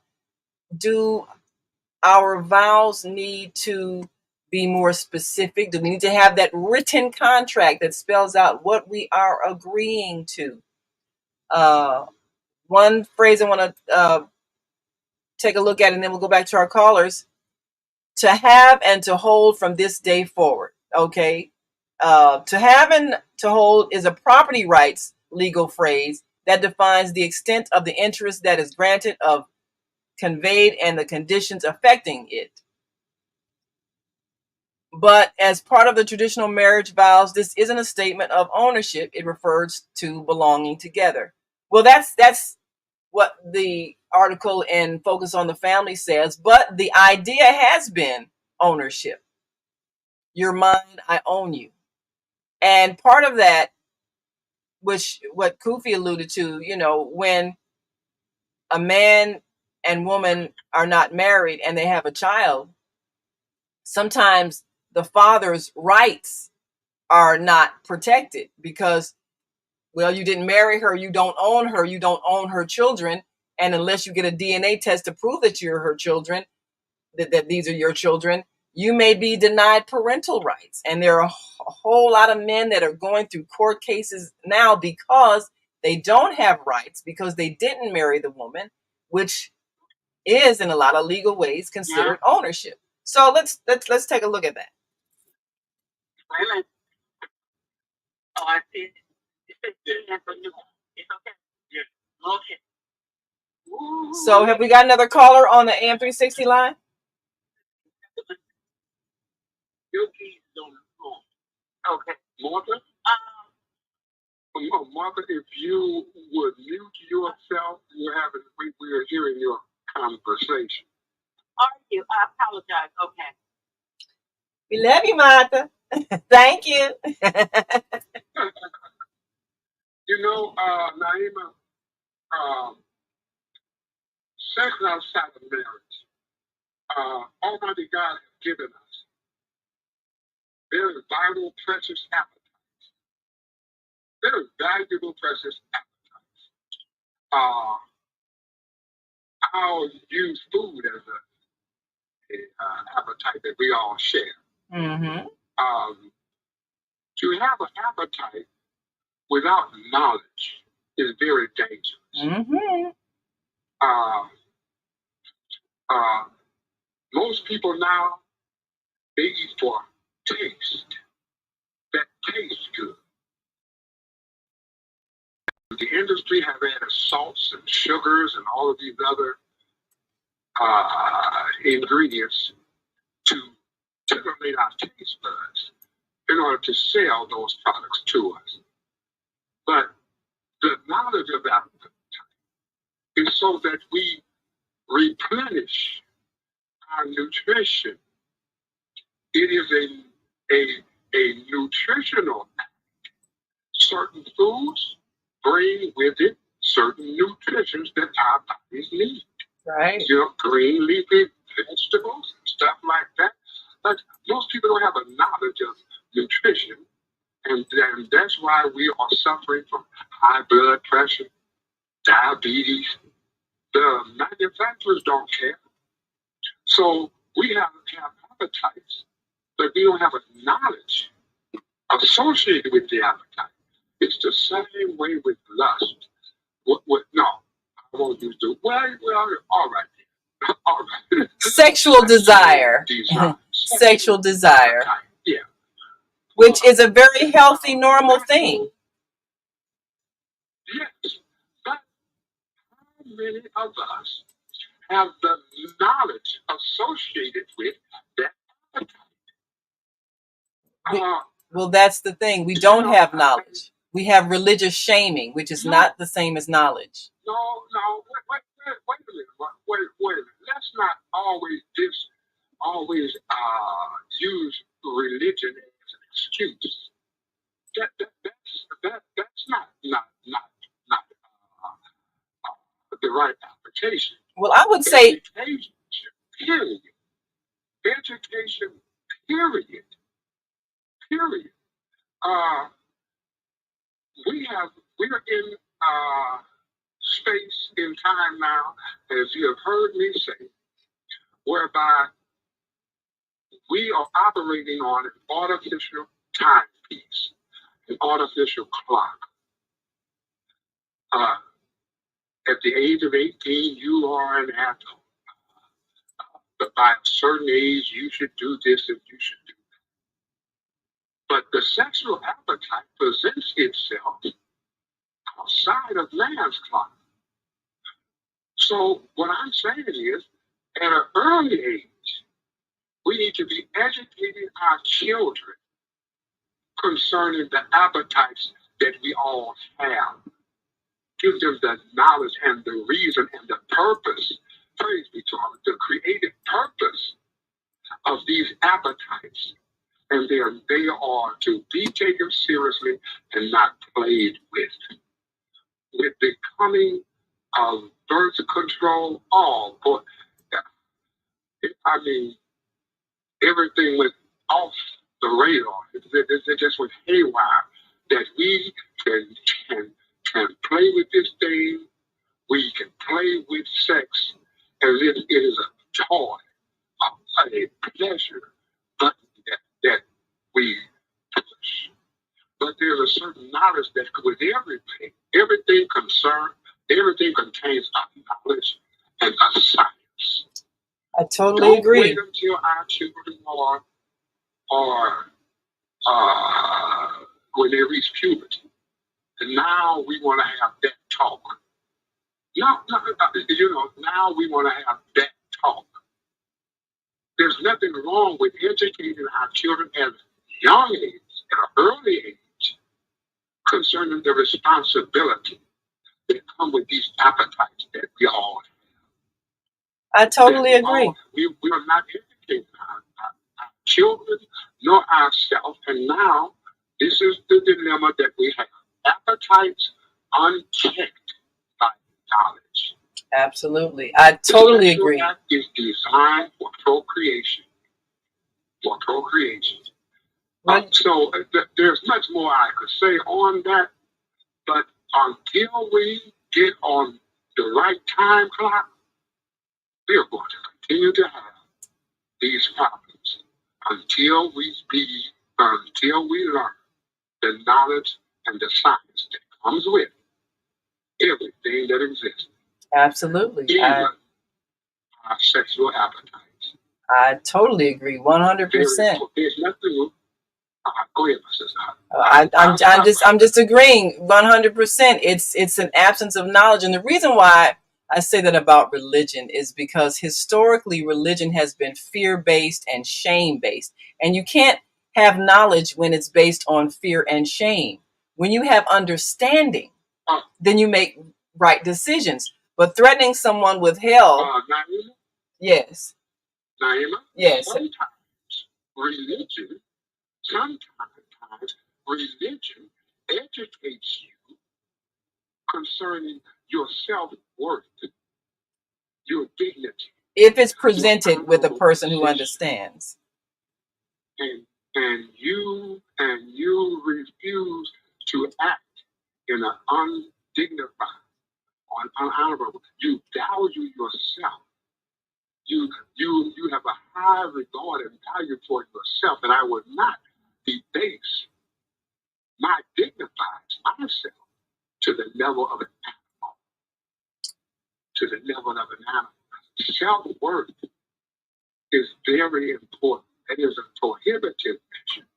I'm going to respect myself. I'm going to honor myself. I'm going to dignify. I'm not going to act as an animal. I'm a human being. So that is the purpose of religion. It's not to instill fear in someone, although that has been done. And in a lot of cases, it doesn't work. But education is the key. Ignorance is the biggest enemy. Absolutely. Absolutely. I totally agree. I totally agree. Yeah, I totally agree that ignorance is what got us to where we are. Now, this is what happens when we use fear as opposed to knowledge. Look at how many years it took before people could even agree to have sex education in schools. And even now, there's a lot of debates about it because people have different ideas about how to teach sexuality. Do you combine it with spiritual teachings? And how can people teach spirituality? You can't teach what you don't know. And so if people are not understanding life itself, and the only thing they have is their fear-based teachings, you have people who don't even know their own body parts and can't even discuss their body parts because they're believing religiously that certain body parts are sinful. Now, if you're believing that about your body, how are you going to gain knowledge? How are you going to spread knowledge? And you're operating in that level of ignorance. So I totally agree.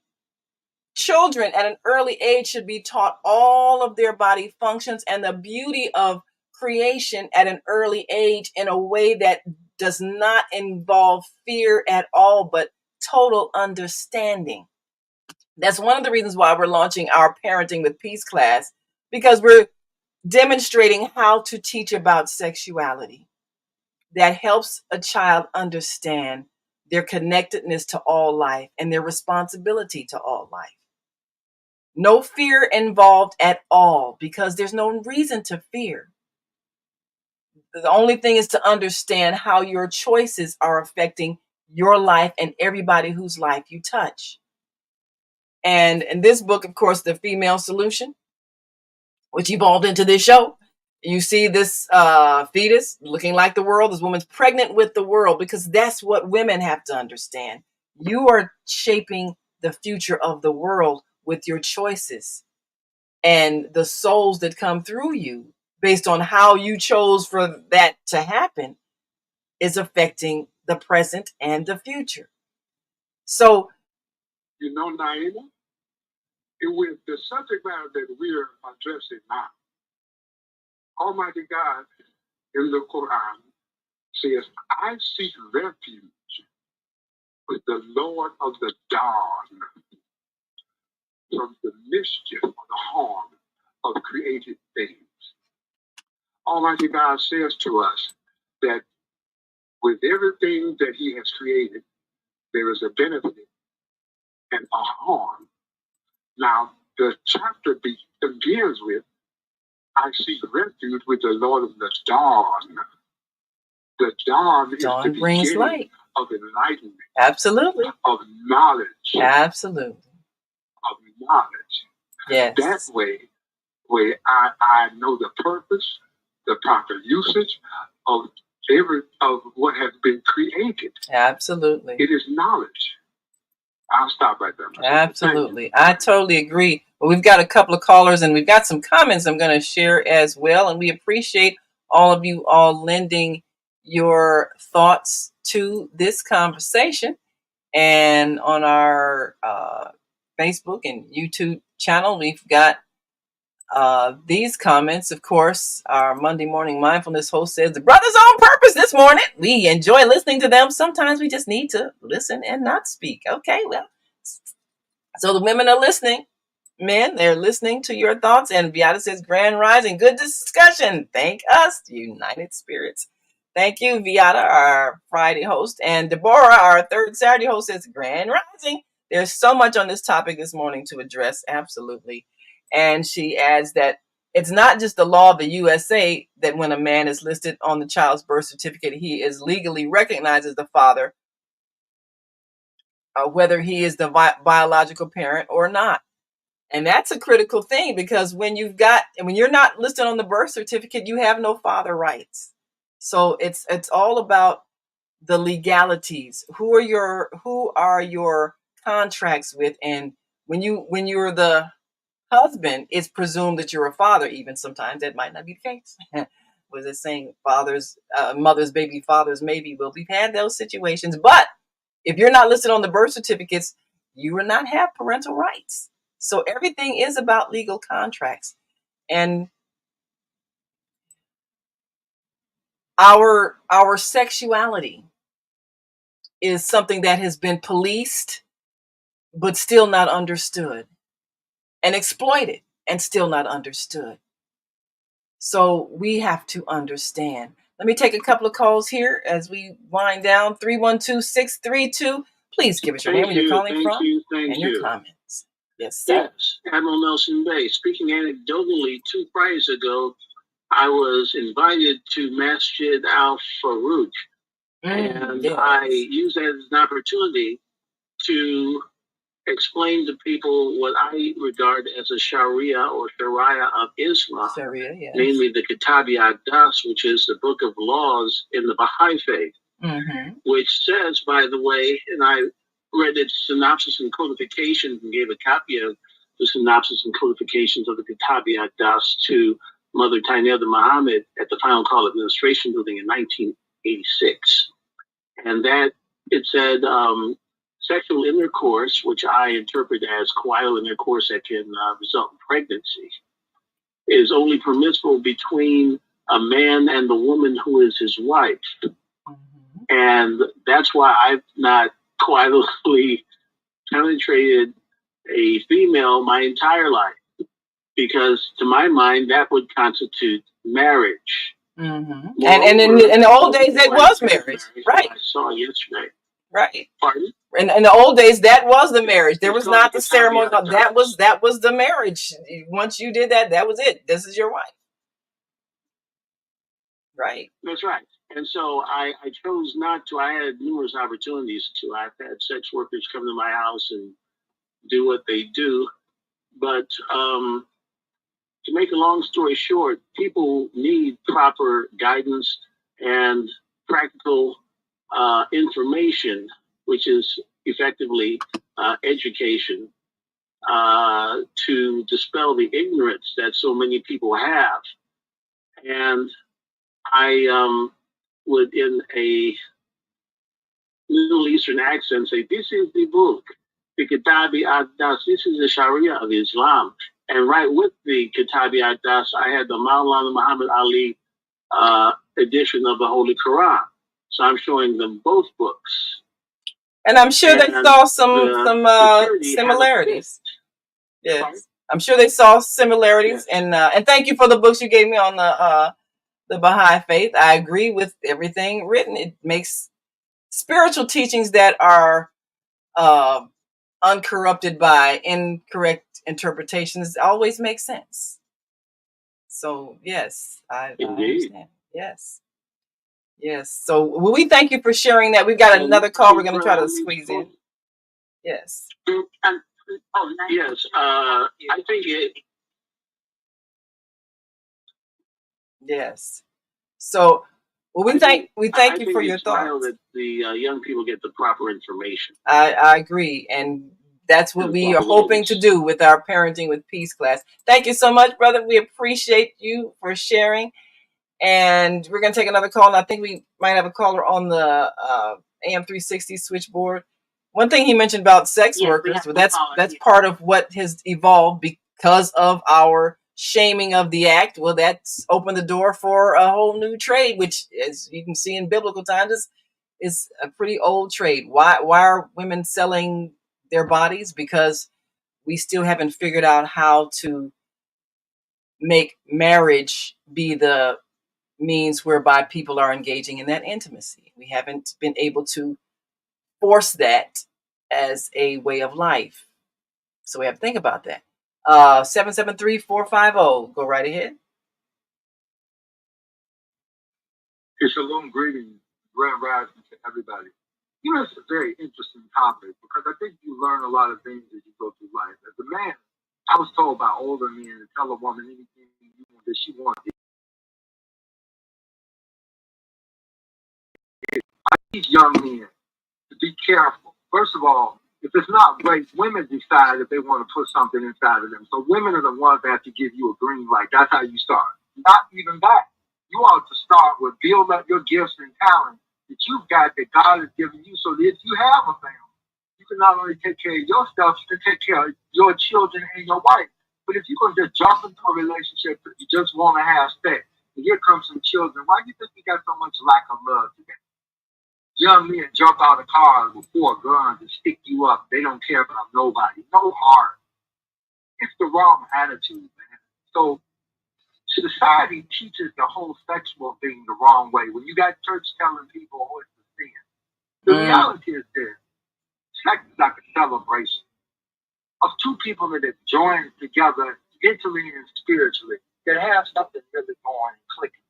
Absolutely. They got so much going, then maybe they got a moment where they can celebrate that. But just to be doing sex, but just because she looked good, just because she got me up, because I was looking at her, that's what they teach you in society. You got everything all mixed up. Just going by feelings and not going by common sense. You're going to have children that you can't take care of. What type of sense is that? None at all. I agree. If they ain't getting down, then they wouldn't do it. I got one more last thing just to put on the table. I was about 30 or 40. I met a young girl, she was 18, who worked the same job. She was obviously like, because I could say, oh, she's grown enough. You think I'm going to 90 seconds. She thinks she's got some emotional feelings for me, and I'm like 39 and she's just 18. No way, man. It's supposed to have some sort of a common sense of respect for people. Absolutely. They just take advantage of it because they think they got some feelings for you. So we have to take sex and life with spirit. It's about ethics. Yes. Yeah. Well, you're right, brother. Yeah. Right. Yeah, we're running out of time now, but you're absolutely right. It's about the ethics of the person and whether or not you're going to disregard all the emotional ties that come with that intimacy. And Deborah says, fear approach when teaching religion is the interpretation by the speaker or teacher. That's right. You have people who are teachers of religion, and they really are not spiritually evolved enough to teach it properly. And our Monday morning mindfulness host Zelda says, be sure and join the students at Betty Shabazz podcast training 2:00 p.m. Central Standard Time today. Of course, watch us on the Higher Learning Network TV today. We're going to be talking to the children because we want to help them express their thoughts. So they're going to be the ones that shape this new society based on peace. Thank you so much, Brother Kareem and Sister Martha Nyla, handling the switchboard. We thank all of you. If you didn't get to your call, just call us again tomorrow. We'll be right back on the Female Solution Global Radio TV show.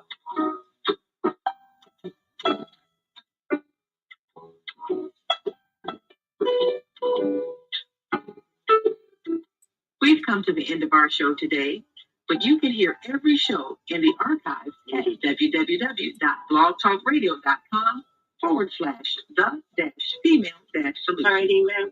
You can also hear today's show on female. Well, that's the last one. Yes, thank you for occupying. Leave your comments about today's show. You can always reach me on my website at www.naimalatif.com. That's www.naimalatif.com. Watch our TV shows, listen to our radio shows, order our book, and be sure to get your copy of the book, The Female Solution. For the broadcast. On behalf of our team of radio hosts, I'd like to thank all of you who participated in today's discussion. And to our global family listening from all around the world, we say thank you. To our family in China, Sheshe, India, Nanyama, Japan, Korea, Kamsanida, Russia, Iba, Germany, Danke, Poland, Jean Couillon, France, Merci, Spain, Gracias, Italy, Gracias, Egypt, Shukra, Ghana, Medasi, Nigeria, Eshe, South Africa, Liabonga, Senegal, Dere, Kenya,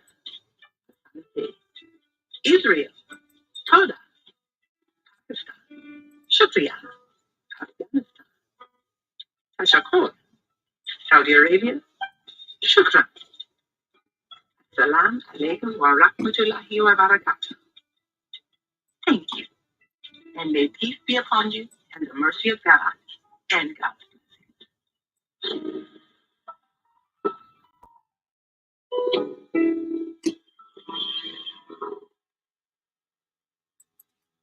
And join us tomorrow for Shop with Zoe, right here on the Female Solution Global Radio TV show. I'm Naima Latif, and until that time, continue to shine your light.